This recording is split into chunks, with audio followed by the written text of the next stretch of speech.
for an opening statement. Thank you, Mr. Chair. As a member of the Veterans Affairs Committee, I'm very concerned over the issue of opioid overprescription. I'm honored to support this report.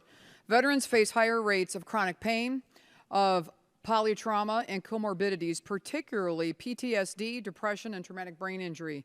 Veterans are more vulnerable to addiction, and I've seen the problem firsthand with veterans coming into my office, often carrying a large bag or box of random pills. This crisis has escalated so quickly that the DEA has raided and is investigating several VA facilities, including one in my home state of Indiana.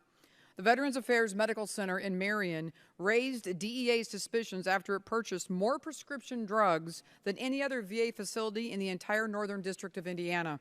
For too long, the VA has relied too heavily on the prescription of opioids. There needs to be more oversight of prescribing practices at VA facilities, and the VA needs to explore more effective non-opioid treatments. With that said, I want to highlight two important provisions in this legislation I've advocated for years. The first requires the VA to report to state prescription drug monitoring programs.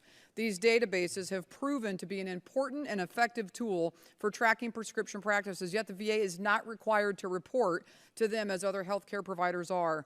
This will open up a window into VA prescribing practices that will help law enforcement identify problem areas that warrant further investigation.